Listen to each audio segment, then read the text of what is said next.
Hi. In this lecture, we'll move on to calculating all those percentages which are ending in 5, and we'll see all the possible kind of shortcuts that we can apply in such cases. Let's take an example to start up. Let's say I have to calculate 15%, 15 which is ending in 5, a 15% of 360.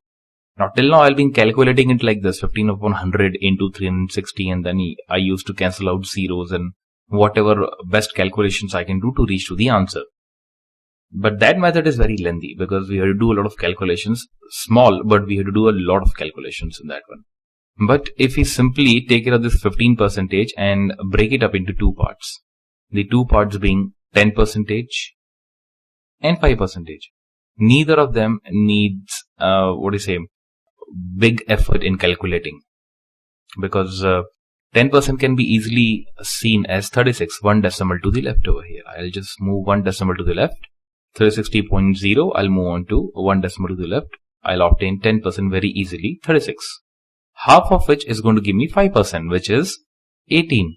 Now what I'll do is, I'll sum it up and I'll obtain the answer as 54 within seconds.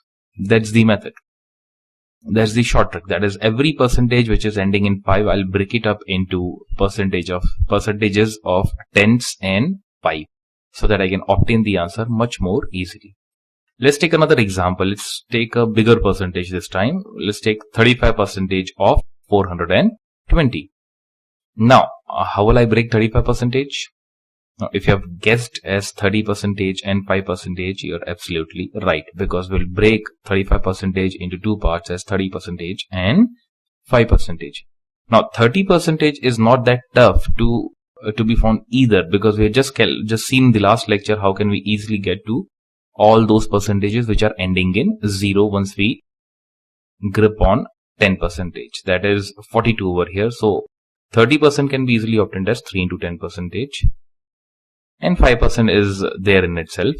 30% now in this case will become 1 in 24, because 10% is 42, triple of which will become 124. 42 into 3. 5% is just half of 10%, which is 42. Answer of which is 21. I'll just add them up and I'll get my answer as 147. Now, the point is, the trick of this method is all this thing, especially the first two steps will go in my mind. I must not write this much, because if I end up writing this much, I better do 35 by 100 into 420. This has to go inside my mind. This frame, this algorithm or this chart will be there in my mind. So the moment I see 35%, I'll straight away see it as 30% and 5%. 30% will move on to calculating 30% straight away, which is 10%, 42, triple of which 124, 5%, half of 42, that is 21. And I'll get the answer as 147 straight up. Right? Now let's take some real-time examples and see how will a student do it. Alright guys, let's see some real-time application of what we just learned.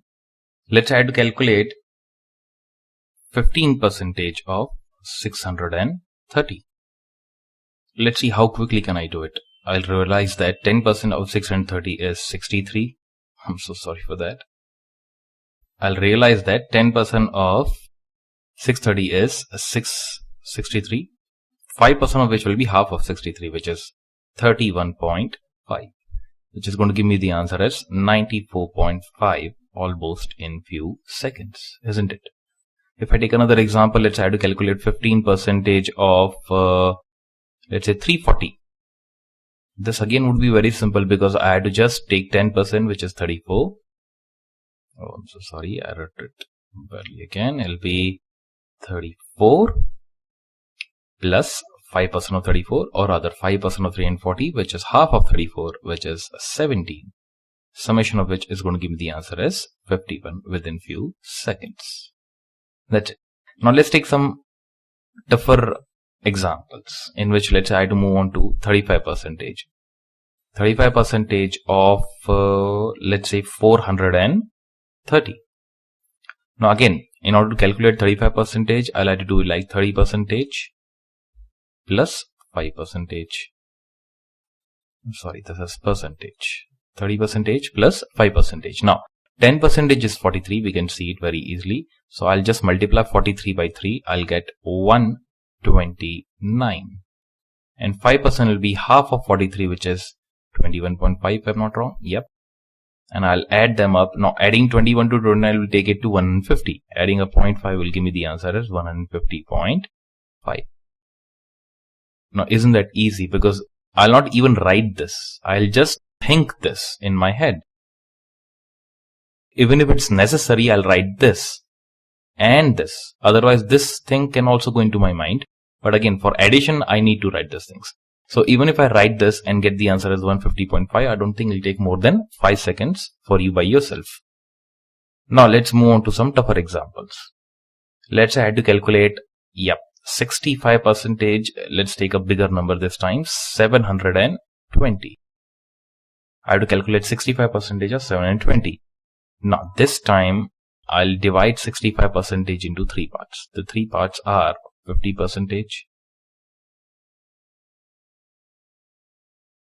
10%, and 5%. See, I'm actually breaking 65% into 2 parts only, that is 60 and 5. But 60 can also be easily obtained if I split 60 into 50 and 10, because none of these 3% needs to be calculated, because 50% will be half the number, which is 360. 10% of the number will be 72.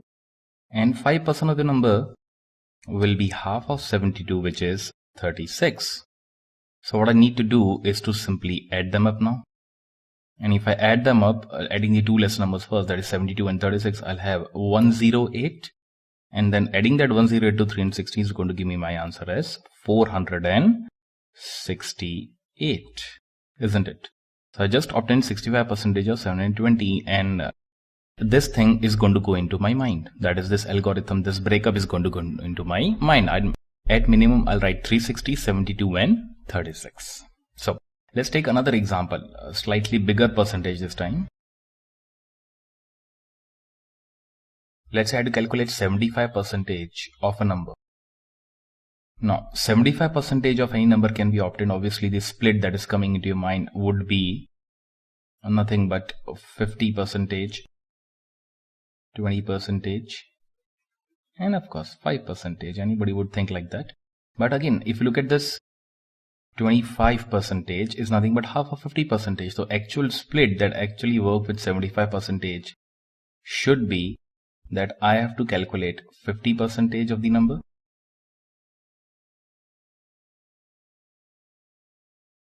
and then I'll calculate 25. For example, let's say I have to calculate 75% of 890. Now what I'll need to do is to just calculate 50% of 890, which is 445. And 25% of the number will be half of 445, which is 222.5.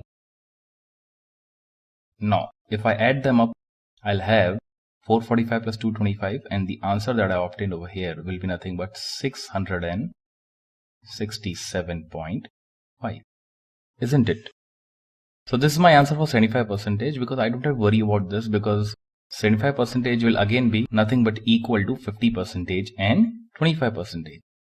Similarly, if I take another example, let's say the example is of 85%. 85% can be taken as 50% plus 30 plus 5, isn't it? But again, that is, I calculate 50%, calculate 30%, calculate half of 10%, and I add them up.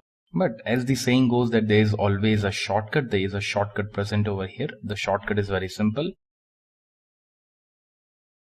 The shortcut is subtracting 15% from 85%. There is always a shortcut present. That is, I just calculate 15% and subtract it from 100%. I'll get my answer as 85% straight away. For example, if I had to calculate, say, 85% of 890. So what I'll do is that I'll calculate 15% of 890, which should be 89 plus half of whatever 89, half of 89. I'll get 15%, and then I have to subtract that 15% from 100%. So I'll get 85%. So there's always a shortcut present. You have to stick to that particular line. So this is what I wanted to discuss in this lecture. The percentages ending in 5. The percentages which are ending in 5, which can be broken down into tens and fives. So this is what we've seen in this lecture. Let's move on to the next slide, in which we'll see what we're going to see in the next lecture. Thanks a lot. Alright guys, this is what we'll see in the next lecture. Something called as twin percentages. These kind of percentages don't come across that often in our life, but whenever, if it come across somewhere in work or at school, the method which I'm going to introduce in the next lecture is going to solve these kind of percentages in 3 or 4 seconds maximum, 5 to 6 seconds maximum. So that is it. That is for this lecture. Let's move on to twin percentages. Thanks a lot for watching this one. Let's move to the next one.